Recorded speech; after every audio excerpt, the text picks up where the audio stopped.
Assalamualaikum warahmatullahi wabarakatuh. Selamat pagi anak-anak, bertemu lagi dengan Ustazah Ofis. Kali ini Ustazah Ofis akan melanjutkan materi selanjutnya mengenai tematik tema 2, subtema 1, yaitu mengenai upaya-upaya Indonesia dalam mempertahankan kemerdekaan. Baik, langsung saja Ustazah mulai.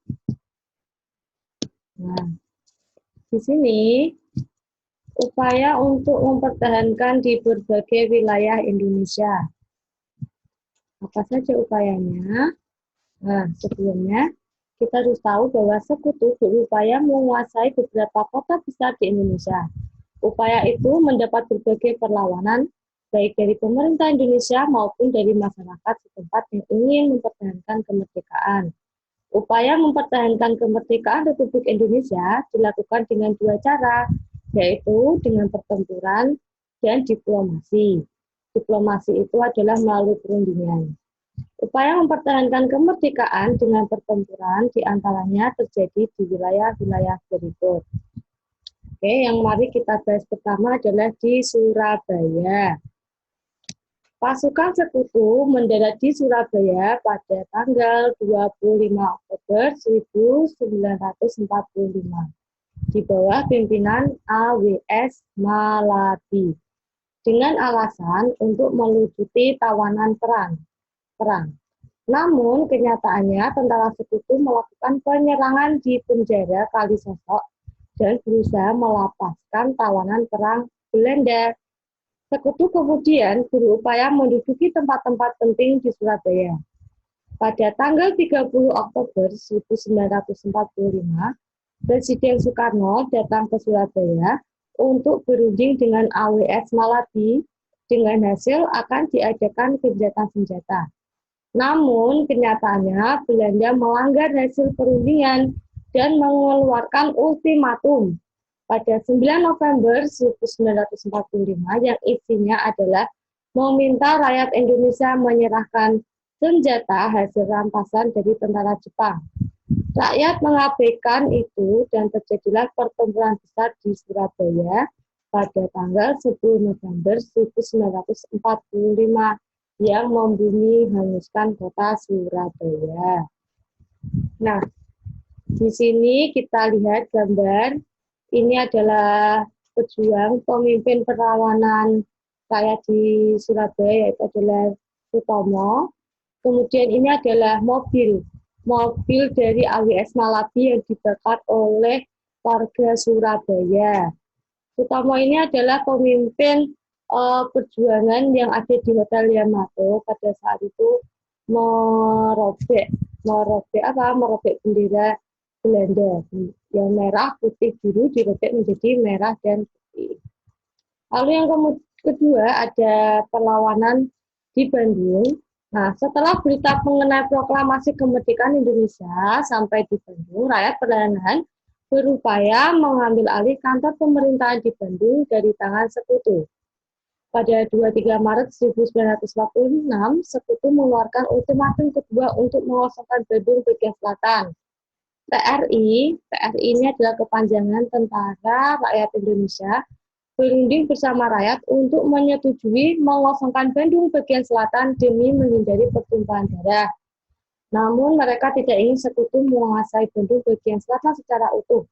Maka sebelum meninggalkan Bandung bagian selatan, TRI bersama rakyat membumi hanguskan kota Bandung bagian selatan. Karena itulah peristiwa tersebut dikenal dengan Bandung Lautan Api. Nah, ini adalah gambaran peristiwa Bandung Lautan Api. Jadi kota Bandung bagian selatan dibumi hanguskan oleh TRI dan rakyat agar apa? Agar sekutu tidak menguasainya, agar pergi ya. Lalu yang ketiga ada Ambarawa. Pasukan sekutu di bawah pimpinan Brigadir Jenderal Botol tiba di Semarang pada 20 Oktober 1945 dengan tujuan mengurus tawanan bekas pasukan Belanda di Semarang. Tawanan ini ternyata dibebaskan dan dipersenjatai sehingga menyebabkan rakyat marah. Akibatnya pada tanggal 26 Oktober 1945 terjadilah pertempuran antara TKR dan sekutu di Magelang. Pada 20 November terjadilah pertempuran sengit karena pasukan sekutu dikirim dari Magelang ke Ambarawa. Tujuannya untuk apa? Membom desa-desa di sekitar Ambarawa. Lalu kemudian puncaknya itu terjadi pada tanggal 12 Desember 1945. Ambarawa yang pada saat itu dipimpin oleh Jenderal Sudirman memerintahkan untuk menyerang sekutu dari berbagai penjuru. Kemudian pertempuran itu terjadi selama 4 hari, yaitu dari tanggal 12 sampai 15 Desember 1945. Hasilnya Indonesia berhasil memukul mundur sekutu dari Ambarawa. Gitu ya. Ini adalah gambar Jenderal Sudirman, anak-anak, yang memimpin perlawanan di Ambarawa. Kemudian yang keempat adalah Bali. Pada pertengahan November 1945, I Gusti Ngurah Rai memerintahkan pasukannya untuk melucuti persenjataan tentara sekutu yang menduduki di kota Tabanan. Sekutu yang menduduki kota Tabanan itu merasa marah. Nah, memicu kemarahannya, sehingga pada tanggal 20 November 1945, sekutu mengerahkan pasukannya untuk mengisolasi Bali dan Lombok. Akibatnya terjadi pertempuran sengit di Magarana yang disebut Puputan Magarana. Baik anak-anak, sebenarnya masih banyak lagi pertempuran-pertempuran yang ada di Indonesia.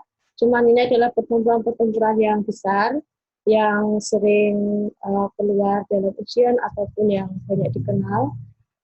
Selain itu juga ada pertempuran medan area. Nah, oleh sebab itu, di sini Ustaz ya memberikan tugas. Di buku paketmu ada bacaan mengenai peristiwa pertempuran medan area yang ada di halaman 41. Kalian baca. Kemudian jawablah pertanyaannya yang ada di halaman 43. Jawabannya itu ditulis di kolom komentar video ini. Ya, jadi kolom komentar jangan lupa diberi nama, kelas, nomor absen, dan jawaban dari halaman 43. Begitu ya anak-anak. Baik anak-anakku, terima kasih atas perhatiannya.